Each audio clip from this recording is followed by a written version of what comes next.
Good afternoon student. आज मैं आप लोगों को क्लास 10 चैप्टर 3 एक्सरसाइज 3.2 का क्वेश्चन नंबर 2 कराने जा रही हूँ।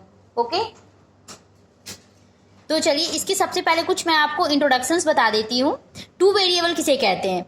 जब किसी भी इक्वेशंस में आपको एक्स और वाई दो वेरिएबल्स दिखेंगे तो वो टू वेरिएबल्स होगा। अगर एक ही इक्वेशंस में अगर एक्स एक्स हो तो वो वन वेरिएबल्स होता है। थ्री वेरिएबल किस केस में होगा? जब X plus Y plus Z plus C मतलब कोई भी कांस्टेंट वैल्यू हो तो वो थ्री वेरिएबल्स होते हैं। ओके, तो 10th में हमें अभी टू वेरिएबल्स पढ़ना है। मतलब एक इक्वेशंस में एक्स भी हो और वाई भी हो तो वो होता है टू वेरिएबल्स। देखिए यहाँ पे एग्जांपल्स दिया हुआ है, आप लोग ये एनसीईआरटी बुक है, एनसीईआरटी बुक से आप लोग देख लीजिएगा। a1x plus b1y plus c1, तो देखिए एक ही इक्वेशंस में x की वैल्यू है और y दिया हुआ है, दोनों चीजें दिया हुआ है, तो ये टू वेरिएबल्स हो गए। अगर x और x होता, दोनों जगह x और x होता, a1x और b1x, तो ये होता वन वेरिएबल। ओके, और इसमें आपको ये चीज भी जानना इंपॉर्टेंट है, इंटरसेक्ट लाइन क्या होता है, पैरेलल लाइन क्या होता है, कोइंसिडेंट। आई थिंक आप लोग को पता होगा, फिर भी एक बार मैं रिपीट करा रही हूँ। देखिए इंटरसेक्ट लाइन जो एक दूसरे को काटता हो ये इंटरसेक्ट होता है, पैरेलल जो सीधी लाइनें जाती है, और कोइंसिडेंट मतलब उसी लाइन पे आपका जो ग्राफ बनेगा, एक ही लाइन पे ग्राफ बनते हैं, ये आपका होता है कोइंसिडेंट।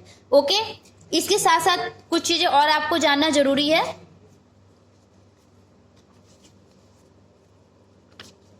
ये टेबल है, टेबल 3.4। ओके, बहुत इंपॉर्टेंट है क्योंकि ये टेबल अगर आपको पता होगा तभी आप क्वेश्चंस को सॉल्व कर पाएंगे 3.2 एक्सरसाइज को। ओके, अगर आपको a1/a2 not equal to b1/b2, अगर आपको इस टाइप में अगर आपको इक्वेशन आता है तो वो होता है इंटरसेक्टिंग लाइन और इसे बोला जाता है unique solution. Okay, graphically representation में होगा इंटरसेक्टिंग लाइन, और अगर अल्जेब्रिक में आपसे पूछता है तो वो होगा यूनिक सॉल्यूशन। साथ में यहाँ पे देखिए 3 पॉइंट्स दिए हुए हैं, वेरी इंपॉर्टेंट है।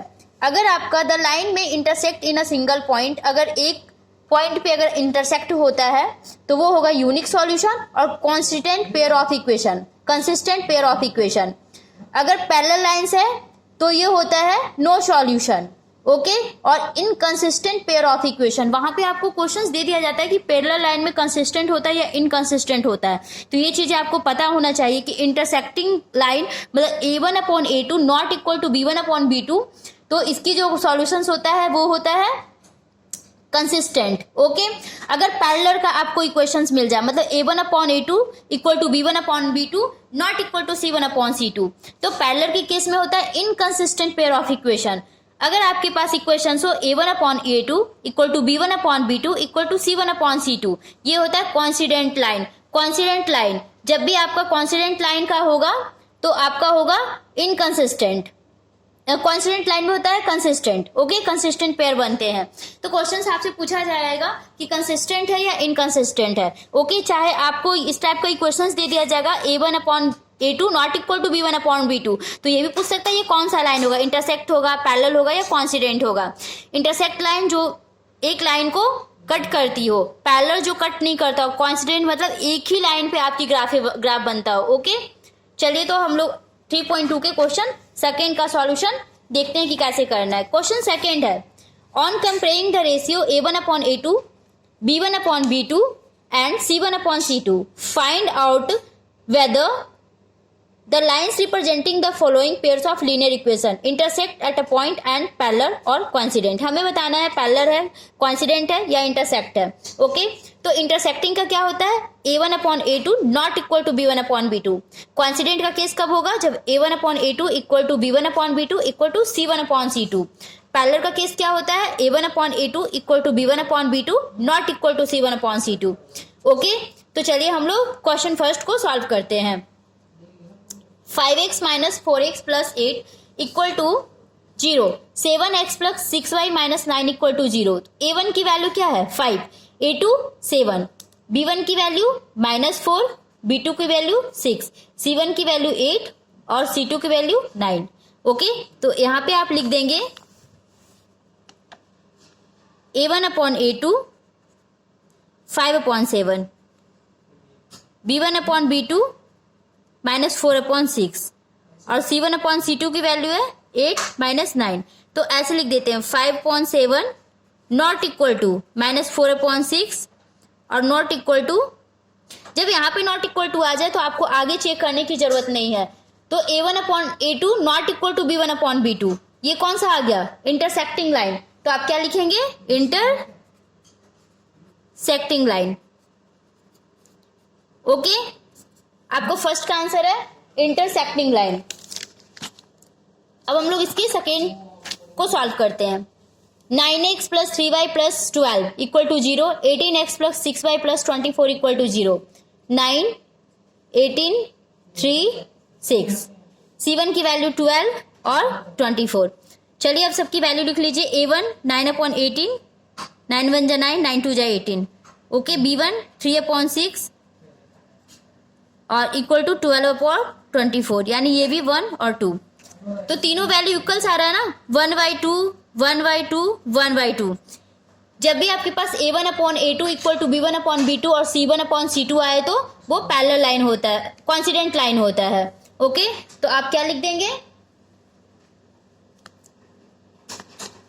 जो आपका कॉन्सिडेंट लाइन होता है तो इसे आप लिखेंगे कॉन्सिडेंट लाइन। ओके, क्वेश्चंस में क्या क्या पूछा था? क्वेश्चन में पूछा था इंटरसेक्ट बताना है, पैरेलल बताना और कॉन्सिडेंट। तो यहां पे आपका आंसर क्या हो जाएगा? Coincident. Coincident, okay, coincident lines. इसके थर्ड पार्ट को सॉल्व करते हैं। a1 की वैल्यू 6, a2 की वैल्यू 2, b1 की वैल्यू -3, b2 की वैल्यू -1, 10 और 9। ओके, तो इसका सॉल्यूशन हम लोग यहाँ पे कर रहे हैं। देखिए a1 की वैल्यू क्या है? 6/2 इक्वल टू -3/-1 और 10/9। ये माइनस से माइनस कट होगा। यहाँ पे देखो नॉट इक्वल टू आ गया ना, तो इधर की चेक करने की जरूरत नहीं है। a1/a2 not equal to b1/b2 क्या होता है? Intersecting line. तो आपका आंसर क्या है? Intersecting line.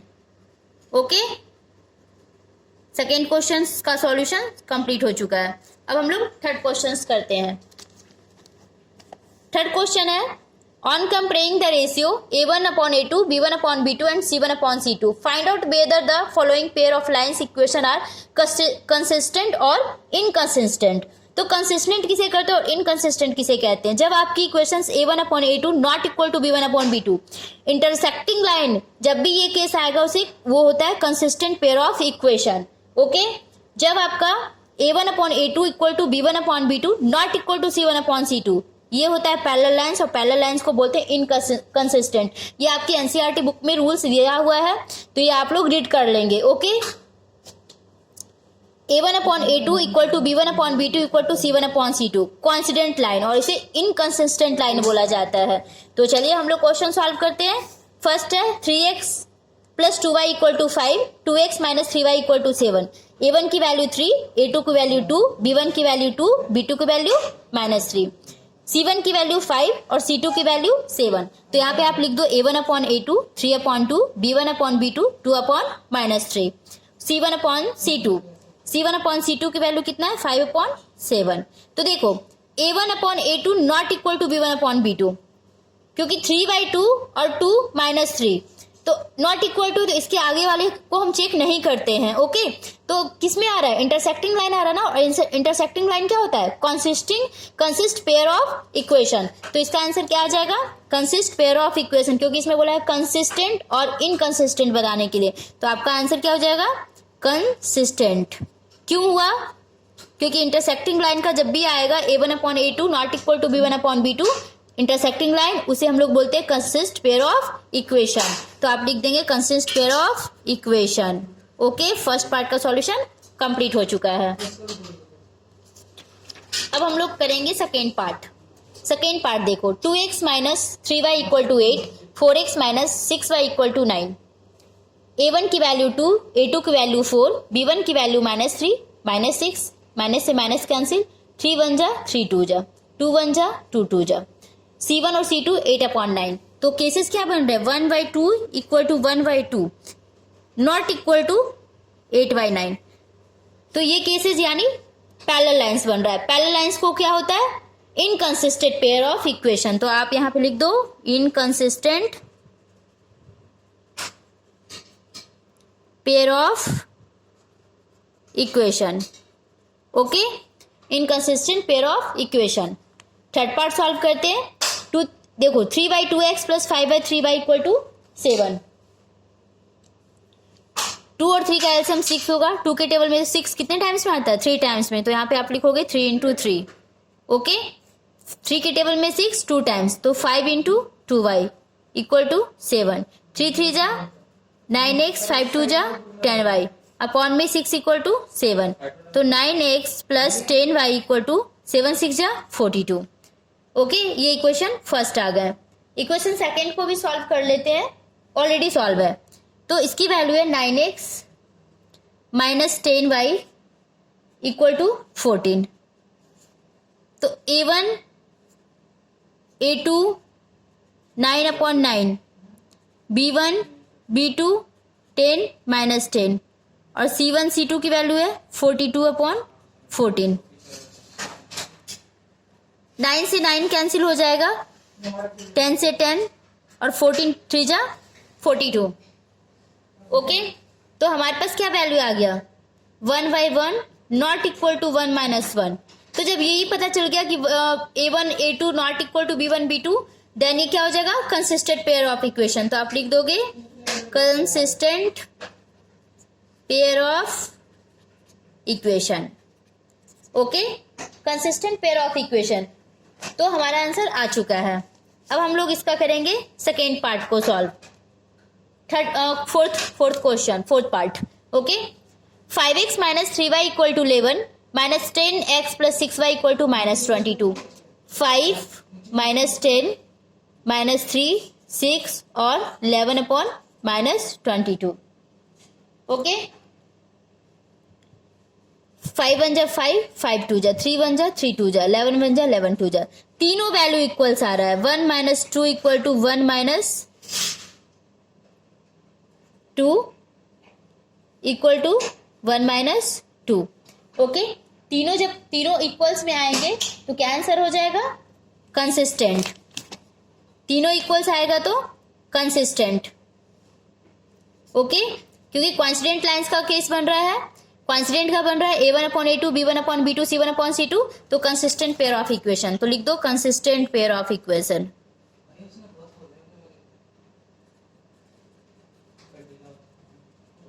Pair of equation. Okay, अब हम लोग करने वाले हैं फिफ्थ पार्ट। ये लास्ट पार्ट है थर्ड क्वेश्चन का। इसे भी आपको नहीं पता, पहले इसको एलसीएम ले लो। 3 के टेबल में 3 1 टाइम्स, यानी 4 इंटू 1 x, प्लस 1 के टेबल में 3 3 टाइम्स, तो 2y into 3 equal to 8।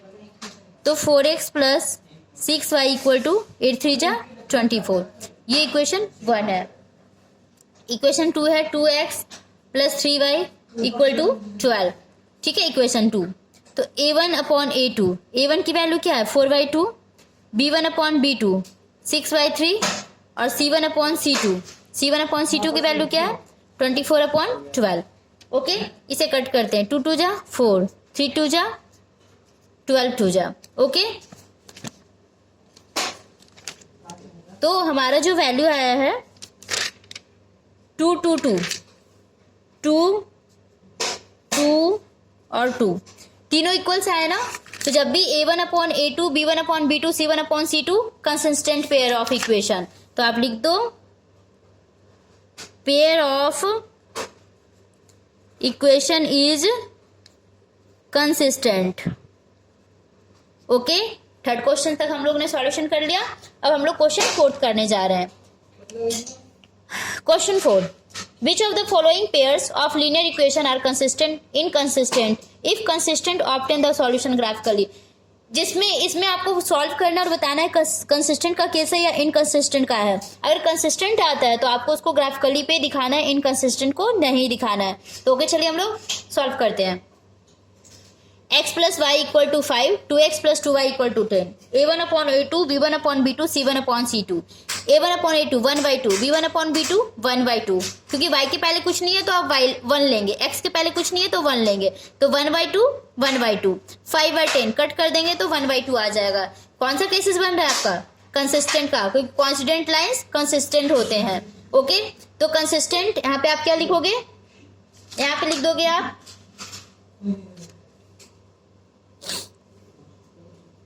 Pair of consistent equation, pair of consistent equation. और जब कंसिस्टेंट का केस आएगा तो क्वेश्चन में बोल रखा है कि ग्राफ बनाओ। ओके, तो ग्राफ के लिए देखिए मैंने दो बॉक्स में मैंने वैल्यूज लिख दिए हैं। मैं वैल्यूज को आपको बता देती हूँ कैसे करना। फर्स्ट इक्वेशंस को, पहला जो फर्स्ट इक्वेशन है हमारा x plus Y equal to 5, x plus Y equal to 5। Okay, अब देखो पहले मैंने 1 लिया और 4 लिया है, चलो यहाँ पे पुट कर लेते हैं 1 प्लस वाई इक्वल टू 5, तो y इक्वल टू क्या आ गया 4, राइट। अब मैं सेकेंड वाले को सॉल्व करके दिखाती हूँ। x plus Y equal to 5, x की वैल्यू मैंने 4 लिया है इस बार, तो 4 प्लस वाई इक्वल टू 5, तो y की वैल्यू क्या आ जाएगा 5 माइनस 4, यानी y की वैल्यू आ जाएगा 1। ठीक है, यहाँ पे मैंने 1 लिख रखा है। थर्ड में देखिए x plus Y equal to 5, x की वैल्यू जो मैंने लिया है इस बार 2, तो 2 प्लस वाई इक्वल टू 5, तो y इक्वल टू क्या हो जाएगा 5 माइनस 2, y इक्वल टू क्या हो जाएगा 3। ओके, आ रखा है यहाँ पे 3। अब देखिए, अब आप लेंगे x equal to x plus Y equal to 5, ये इक्वेशन है। x की वैल्यू मैंने ले लिया 3 इस बार, तो 3 प्लस वाई इक्वल टू 5, तो y इक्वल टू क्या हो जाएगा 5 माइनस 3, y इक्वल टू 2। आ रखा है 2। ठीक है, चलिए अब हम लोग सेकेंड को भी ले लेते हैं। सेकेंड इक्वेशन पे एक बना लेते हैं बॉक्स। सेकेंड वाले का जो मैंने वैल्यू लिया है वो यहाँ पे मैं लिख लेती हूँ पहले।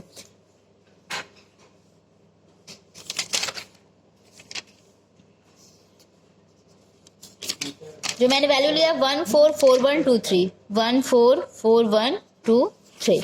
ओके, तो सेकेंड इक्वेशन है हम लोग के पास 2x plus 2y equal to 10, 2x plus 2y equal to 10। Okay, सबसे पहले हम क्या लेंगे x इक्वल टू 1।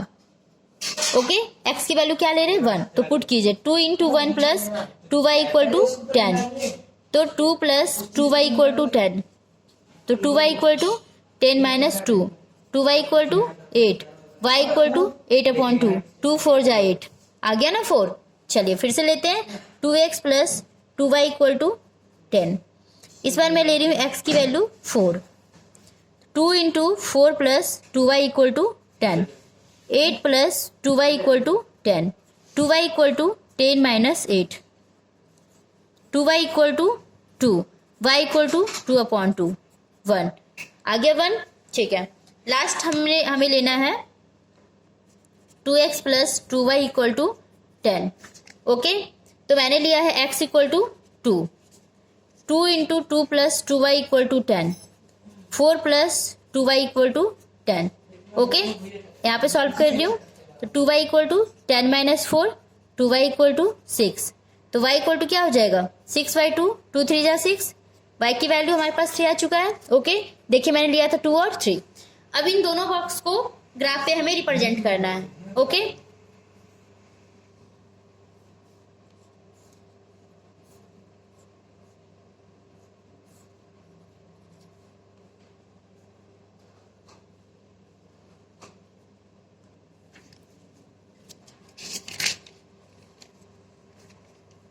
वन 4 4 1 1 4 4 1 2 3 3 2।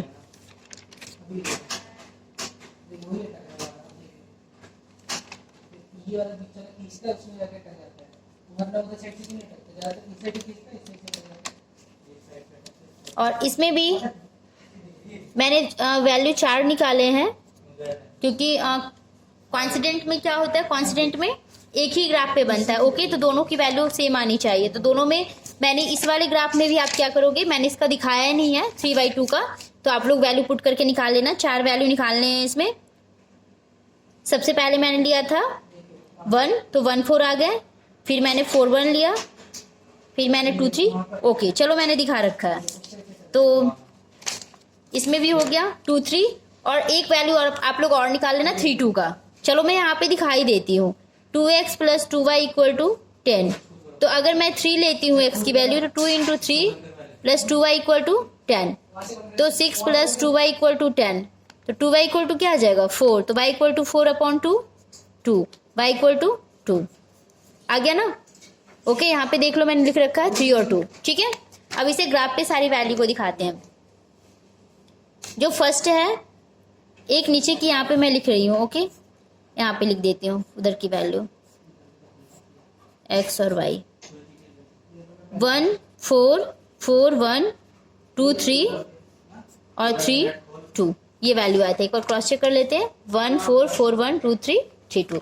अब इनको क्या करेंगे ग्राफ पे। देखो मैंने पहले से ग्राफ बना के रखी हूँ और मैंने पॉइंट्स को भी किया है। सबसे पहले 1 4 देखो 1 4 ओके 4 1 4 1 2 3 2 3 3 2 3 2। अब सेकेंड वाले बॉक्स से देखिए 1 4 1 4 4 1 4 1 2 3 2 3 और 3 2 3 2 सेम पे। ओके तो सबसे फर्स्ट वाले को हम लोग पहले ड्रॉ करेंगे। फर्स्ट वाला था 1 4 1 4 4 1 2 3 और 3 2। ठीक है 1 4 4 1 3 2 3 और 3 2। मतलब एक ही लाइन पे आपके दो ग्राफ बन रहे हैं।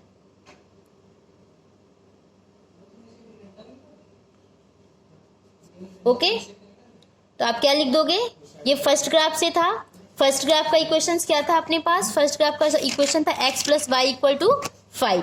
ओके तो x plus Y equal to 5। Okay ऊपर से नीचे की ओर गया। अब देखना आप 1 4 1 4 4 1 4 1 2 3 3 2, यानी कि इस बार भी वही होगा। सेम एक ही ग्राफ पे दो बन रहा है क्योंकि कॉन्सिडेंट है। ठीक है ये हो जाएगा 2x प्लस, इक्वेशन क्या था हमारा 2x plus 2y equal to 10। Okay एक ही लाइन पे दोनों इक्वेशंस बन जाते हैं इसमें। ओके तो ये आपका कंप्लीट हो चुका है सॉल्यूशन। अब इसके सेकेंड पार्ट को देखिए।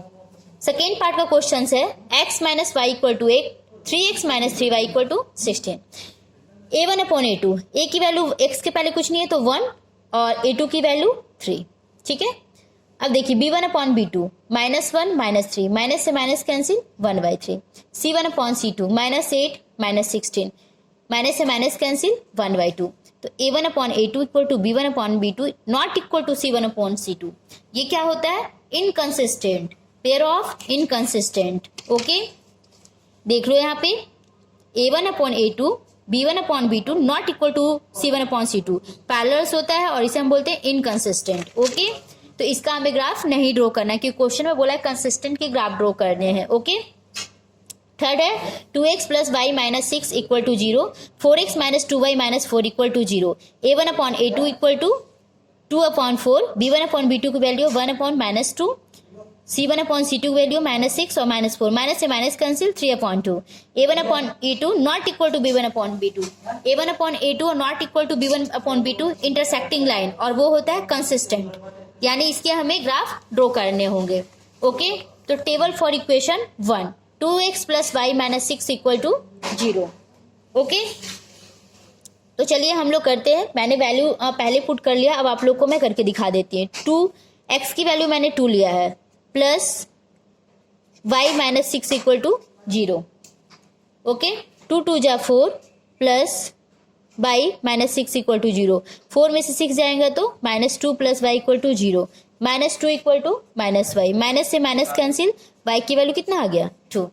ओके चलिए अब हम लोग इसका नेक्स्ट करते हैं 2x plus y minus 6 equal to 0 x equal to 1 2 into 1 plus y minus 6 equal to 0 2 1 जा 2 plus y minus 6 equal to 0। 6 में से 4 को आप सेपरेट करें तो -4 plus Y equal to 0 -4 minus Y cut Y equal to 4। Okay आ रखा है ना। अब हम लोग को लेना है 2x plus y minus 6 equal to 0। जो हम लेंगे x की वैल्यू लेंगे -1 -2 plus y minus 6 equal to -2 और -6 प्लस वाई इक्वल टू 0 तो -2 -6 -8 प्लस वाई इक्वल टू 0 तो -8 equal to minus y minus से माइनस कैंसिल वाई की वैल्यू 8 आ चुका है। ठीक है चलिए अब हम लोग इसका इक्वेशन सेकंड सॉल्व करते हैं। सेकंड इक्वेशन क्या है हमारे पास, सेकंड इक्वेशन है 4x minus 2y minus 4 4x minus 2y minus 4 equal to 0। सबसे पहले हमें x की वैल्यू 1 लेना है। 4 into 1 minus 2y minus 4 equal to 0, 4 minus 4 minus 2y equal to 0, 0 minus 2y equal to 0, minus 2y equal to 0, y equal to 0y minus 2। जब भी nominator 0 हो तो आंसर 0 होते हैं। तो x की वैल्यू 1, y की वैल्यू 0। ओके, चलिए फिर से लिख लेते हैं 4x minus 2y minus 4 equal to 0। x की वैल्यू इस बार 0 लेना है, तो 4 into 0 minus 2y minus 4 equal to 0, 0 minus 2y minus 4 equal to 0। तो minus 2y minus 4 equal to 0, minus 2y equal to 4, y equal to 4 minus 2, 2 2 जा minus 2। Okay, minus 2 आ चुका है। अब हम लोग लेंगे 4x minus 2y minus 4 equal to 0। x की value 2, 4 into 2 minus 2y minus 4 equal to 0, 8 minus 4 minus 2y equal to 0, 4 minus 2y equal to 0, 4 equal to 2y, y equal to 4 upon 2, 2 2 जा 4, y की value 2, x की value 2, y की value 2। Okay, इसका मैंने graph पहले से ही draw करके रखा है और वैल्यू भी मैं पुट की हूँ, बट वैल्यू मैं यहाँ पे पहले लिख देती हूँ।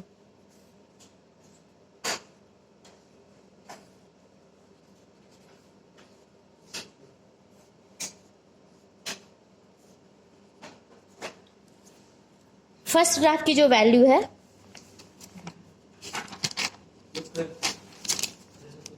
2214 माइनस 18, 2214 और माइनस 18। ओके, सेकेंड का है 10 0 माइनस 2 22। ओके, तो इसका है 10 0 माइनस 2 और 22। तो दोनों वैल्यू मैंने आपके सामने लिख दिया है। अब देखो पहले क्या है 22। ओके, देखो 22, यहाँ पे x की वैल्यू 2 और ये y 2 यहाँ पे आ गया। ठीक है, 1 4 1 4 माइनस 1 8 माइनस 1 8। ओके, तो पहले इसको हम लोग, चलिए इस ग्राफ को हम लोग ड्रॉ कर लेते हैं। पहले फर्स्ट आ गया 1 4 2 2 1 4 सॉरी 2 2 1 4 और माइनस 1 8। तो ये जो ग्राफ आपका बन रहा है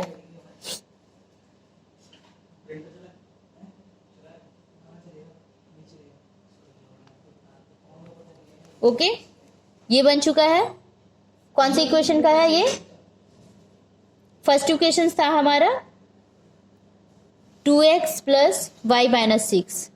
ओके, अब सेकेंड से देखो 1 0 1 0 0 माइनस 2 0 माइनस 2 और 2 2 2 2 यानी यहीं पे। ठीक है, तो इसका आप कैसे बनाओगे? ये जो आपके ग्राफ बनेंगे यहां से आप स्केल से करना तो आपका सही से ग्राफ बनेगा। ओके, ये कौन सा इक्वेशन का है? 4x minus 2y minus 4 equal to 0। Okay, मेरे ग्राफ थोड़े सही से नहीं बने, आप लोग स्केल से ड्रॉ करेंगे तो आप लोग का सही बन जाएगा। ओके, तो ये आपका कंप्लीट हो चुका है। अब इसके लास्ट पार्ट है 4 पार्ट का क्वेश्चन है 2x minus 2y minus 2 equal to 0, 4x minus 4y minus 5 equal to 0, a1 upon a2 की वैल्यू है 2 अपॉन 4, 2 1 जा 2 2 2 जा 4 1 by 2, b1 upon b2 minus 2 minus 4, minus से माइनस कैंसिल 2 1 जा 2 2 2 जा 4, c1 बाई c2 का है माइनस 2 और माइनस 5, माइनस से माइनस कैंसिल 5 बाई 2। क्या इक्वेशन बना? a1 upon a2 equal to b1 upon b2 not equal to c1 upon c2। ये क्या हो गया? इनकंसिस्टेंट। इनकंसिस्टेंट का केस में हमें ग्राफ नहीं ड्रॉ करना है। इनकंसिस्टेंट कैसे हो गया? क्योंकि मैंने आप लोगों को रूल्स ऑलरेडी पढ़ा रखी हूँ कि जब भी अगर आपका केस आए a1 upon a2 equal to b1 upon b2 not equal to c1 upon c2 parallel lines बनते हैं और ये इनकंसिस्टेंट का केस होता है। ओके, तो आप लोगों का ये कंप्लीट हो चुका है। Okay, bye bye, take care, have a nice day.